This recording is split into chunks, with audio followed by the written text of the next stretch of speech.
صاحب يالكو soo dhawaada YouTube-keena Axmed Hooyo oo ma garanaysaa in muddo ah aan barnaamij soo gelin dib ayaan u soo gelin doonaa marka waxa kale oo jira YouTube kale aan leeyahay oo ay ku qoran tahay Hooyo Show marka YouTube-kana barnaamijyo fara badan ayaan soo geliyaa oo had jeer arrimaha siyaasadda ayaa u badan jaaliyal bal marka waa YouTube-kayga Axmed Hooyo oo aan muddo aan ka soo muuqan marka soo dhawaada mar kale waxaan rajeynayaa in subscribe aad isiisaan labadayda YouTube oo aad ila socotaan jaaliyal saaxiibadiina aad gaarsiisaan jaaliyal barnaamijkan waxaan ku soo qaadanaynaa argagixisada al-shabaab ayaa ma garanaysaa Soomaaliya dhimka la dagaalamaysa dawladda federaalka Soomaaliya waa aragtay dagaalka kula jirto kooxda argagixisada al-shabaab laakiin argagixisada al-shabaab markii horeba waxa ay ka yimaadeen kooxaha wahaabiyada loo yaqaano oo ma garanaysaa uu aasaasay wadaadkii aad taqaaneen Maxamed Cabdi Wahaab argagixisada laftigiisu ahaa ee la dagaalamay dawladdii Cuthmaaniyada markaas ligiisu ahaa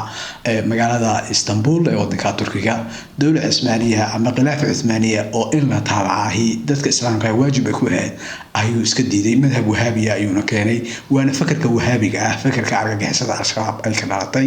oo ma garanaysaa dad fara badan lagu laayay waxa garan kartaa jaaliyal ururada argagixisada oo dhan oo wax la yahay waa wada wahaabiyo ISIS ama Daesh qolada la yiraahdo oo Baghdadi way dhawaan la dilay ninka hogaaminayay kooxda al-Qaa'idana Usama bin Laden ba hogaaminayay argagixiso weeye al-shabaab waa argagixiso Taliban waa sidoo kale dhammaan kooxahaas wax argagixisada ah ee mashaakilka dunida islaamka oo dhan ku hayayna waxay ku abtirsadaan waa wahabiyada oo wax weeye madhabka kaliya ee dadka islaamka ah lagu laayo waasan tusaale ahaan markaan joogno shiicada iyo waliba suufiyadu dad nabadeed weeye wax dhibaataan ma garanaysaa jaaliyal laguma qabo waa ka warhaysaan muddo dheerna islaamka ayay ahaayeen laba kooxood ayay ahaayeen ahlu sunna wal jamaa duruq suufiya ayayna ahaayeen wixii xukuumadda soo marayay dawladda Cuthmaaniya ha noqoto ama Cabbaasiyiinta ha noqoto dawladihii kala duwanaa islaamka soo maray xataa Umayyiintii marka kooxaha wahaabiyada Maxamed Cabdi Wahaab ka yimaadeen 200 waxoogaa sano weeye aasaaska dawladda Sacuudiga la bilowdeen markii shidaalka Sacuudiga uu helay waa markii ay sii xoogaysatay fakarkan wahaabiga ah oo annaga markii ugu horeysay oo ay dawladda xurmada qaadatay ayaa ardayda ugu horeysay Sacuudiga wax barasho u aadeen waxayna nagu soo laabteen ayagoo oo ma garanaysaa fakarkan wahaabiga ah xambaarsan oo mashaakilka ah waadna ogeedeen markii dawladdiisa aad barra dhacday wixii ka dambeeyay dalka wixii ka dhacay oo dhibaatada diimeed bulshada Soomaalida haysata oo dhan waxa loo tirinayaa waa kooxaha wahabiyada jaaliyal waxa cusub mudan marka argagixisada al-shabaab markii laga hadlayo waa koox kala ka tirsan oo fakarkan wahaabiga ah jihaad buu ku saleysan yahay ee dadka in la laayo marka halkaa uu ka yimid oo fakarkan waxa uu leeyahay jiridiisii uu ku aroorayay waa wahabiyada nooca weey jaaliyal marka hore waa sida u fahantaan aanu marka eegno al-shabaab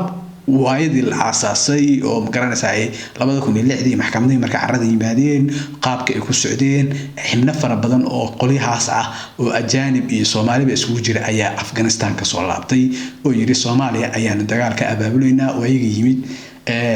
rag fara badan ay isugu jireen dagaalkoodii bilaabeen 2008 ayay si fiican u xoogaysteen asaaskoodii kadib marka dagaalkii ilaa imika ay wadaan bal nimanka kan sidee loo adkaan karayaa ganacsatada ayaan fiirinaynaa jaaliyal waxa ugu muhiimsan waa xagga jaabka ee nimanka kan waxa maalgeliya ganacsatada Soomaaliya oo tijaar ah shirkadaha maalgeliya waxa kooka shirkadda Hormuud oo aad u taqaaniin wax weeye albarakaad la oran jiray marka barnaamijkan waxaan ku eegaynaa barakaad laftigeedu qaybta ay ku leedahay iyo shirkadaha kale ee Soomaalida waxaan rabaa inaan idin la wadaago jaaliyal Hormuud oo albarakaad ah iyagoo amaanahaya oo waxaan u galeynaa boga qoliyaha argagixisada al-shabaab taageera waa radio al-furqan ayaa la jaaliyal waa ujeedaan marka hadda hoos socdo waa ka saaxiisiska u sameynayaan barakaad group of companies mujeda u dabaaldega magaranaysa xayiraadii laga qaaday waa ka warbixin ay ka qoreen Mareykanka oo xayiraadii ka qaaday shirkadda albarkaad yani in xataa war caadi ka soo qoreen maahan waxay siinayaan barnaamij dhamay ku dhigeen xafladay qabteen yani waxa dareemaysa in shirkadda tan argagixisada ah ee faraha laga soo qaaday in aad ugu faraxsan yihiin waxa tabinayaan waa beejkii al-shabaab oo Alfurqaan radio Alfurqaan weey waxaan kaloo rabaa jaalle in la wadaago Somali Memo ayaa la yiraahdaa waa website oo magaranaysa al-shabaab wararkooda tabiya oo magaranaysa warbixinada soo qora sawirada fiidiyoyada waxay laayaan waxay dhibaateen web page-kooda weey jaalle hadii aan hoos u baxno waxaan rabaa in intuu safiiriya ganacsatada ayaa waxay siiyaan xayisiis يعني ويكون حريين يعني شركة والله يخنا ما لقى الحريين شركة حيسيس كسي كره وسعرين تصال فيريا خلاص مركب بعمل صمتل عركتها صمتل أديك وفن سماركت وشركة صمتل وقوي قال لي حاجة سوماليلاند خلاص ده بحث جولس عركتها جولس تيليكوم صوماليا شركة جولس نوحل قال لي حاجة بلدان وحين قيب كتها هاي بركات جروب أوف كومبانيوز كهذا لصوفة صح أركيسان بركات جروب أي كم تاعي أو هرمود وي هرمود مركز كفرت الجو كتاعي جولس مركز الجو حق بلدان وي تلصومنا مركز الجو وحوي جاليال مكاننا ساي حق هرجيسة مركز شركتها كانوا حضرين حيسيس أي توصينا يعني مركز قارو حركة شخصيات لجرا كره اللي هي كره أو ماشي جوجان عد أيهين وعلى جران حياة tusaale waxa xusid mudan jaalle shirkadda hormuud la yiraahdo muqdisho ku taalaay EVC telefoonka la yiraahdo lacagta ku dhiibtaa oo ka warqabta tusaale qofkan astaan soo wacay waxa laga rabaa lacagta sakawaadka sakawaad wuxuu yaqaanaa canshuuraha oo saka hal bil weey af arabi saka ayaa loo qoraa laakiin sakawaad marka laga dhigo waa jamac waa la jamciyay waa 12 bilood oo dhan ayay wax qaadan sako waa wax ay qaanuun gaar ah isla xataa diin maahan marka macnaheedu waxa uu yahay canshuur joogto ah ay shabaab qaadayaan dadka Soomaalida ka qaadayaan telefoonka EVC la yiraahdo jira telefoonka ayaa lacagta la isku diraa oo sida bangiga camal ayaa lacag la isaga dhex diraa telefoonka lacagta laga diray telefoonka kale ku dhacaysa marka shabaab si toos ah ay dadka u handadayaan lacag weydiisanayaan dabadeedna markii aad wacdo shirkadda hormuud oo tiraahdo shirkadda waxa lacag soo weydiisay qoliyo argagixisa oo al-shabaab telefoonkiina lacagta la iga soo warsaday ma yihiin haa way ku xaqiijinayaan marka qofka uu dirayna waxa uu yiraahdo lacagta waa la boobay lacagta la iga soo celiyo ama hal ii sheego qofkaasi meesha uu joogo argagixiyaha al-shabaab ee lacagta iga boobay ku sheegi ma waxa ku leeyahay waa preference way oo waa la xushmeynayaa arinta xuquuqda waxaan eegaynaa bileeyin xuquuq ma jirto qofka tuuga ah ee al-shabaab oo kala ay argagixisa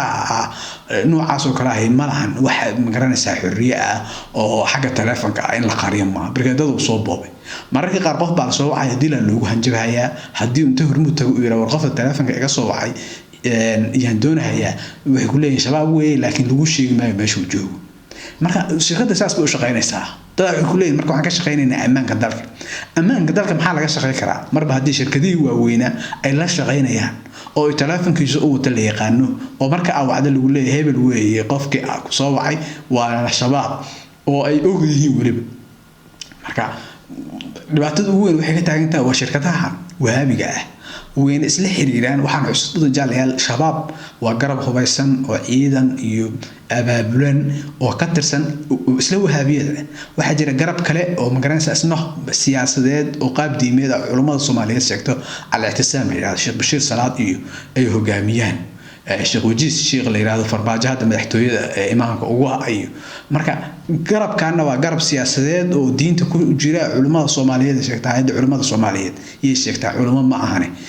قولنا وقولات دجالمي سؤال شباب جود هنبرك اللي يسكت جينا والاتحاد كي هره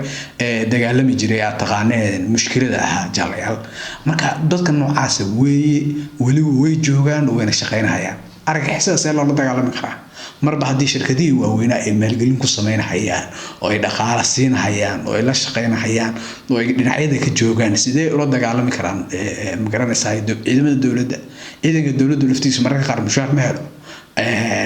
أسرت ورك قارو شيء إني حساس يفسدان مركا شاب مركو صور حتى ما كره حياة إن إسكت دفاعان حواي أود دوب مجالسين لا دجالمان كواد أرجعسدا وحكلو حسد من جال هل أرجعسدا الشباب وحي سمين دعايات فربضان أو أي ورباهين تجسي دهيان أو مقارنة ساي فيديو يدا يمالها أي ورران وحيابها أي دوبان ضدك اللايان وح أي سمايان أيو آيات القرآن الدول ساري وبلايات الدول ساري أي فيديو ayaa waxa laga yaabaa masaajidada ku yaala meelaha shabaabku ay kontroolaan hay'ad dhan ay leeyihiin oo alkataayib la yiraahdo xagga warbaahinta dabadeedna fiidiyoogii waxa laga dhex shidayaa masaajid masaajidkan laga dhex daawanayaa caruur yaryar ayaa waxay daawanayaan marka qardad la dilayo ama la dhibaateynayo ama wax aan wanaagsaneyn sameynaya iyaga oo magaranaysa ilaahay dartiis looga dhaadhicinayo marka masaajidada ayaa laga shidahayaa warbaahintooduna aad u xoog badan tahay wacyigelin ma leh waxa ka dowladda federaalka waxaad garan kartaa hadda radio Muqdisho SNTV hadda 24 saac aad daawato waxaad dareemaysaa warar iska socda iyo ammaan dowladda kaliya inay tahay oo aysan jirin barnaamijyo lid ku ah oo ka horjeeda argagixisada qof si toos uga hadlaya ma jiro wadaad inta la soo fariisiyay fikirka wahaabiga maan fikir kala haysta oo suufiyada oo kala oo ka duwan oo ra'yigooda kaga duwan oo qoryaha ka soo horjeeda oo hadlaya xataa ma jiraan jaalayaal marka arrinta tan argagixisadu aad bay u xogeysatay waxaana rajaynayaa sidoo kale barnaamijyo kale ayaan ka sameeyay waxayna ku jiraan YouTube-kayga Toyo Show sidaan ayuu u qoran yahay waa gali karaysaa linkina hoos ayaan idinku dhaafaya YouTube-kayga kale waxaan jeclahay asagana subscribe ina siisaan barnaamijyo fara badan oo siyaasadda caalamka aan uga hadlayna wuu ku jiraa oo halkaa ka helaysaan jaalayaal barnaamijka inta ayaan kusoo gabagabeynaa inta aan dib u kulmi doono waxaan kaga tegayaa sidaa iyo nabadgelyo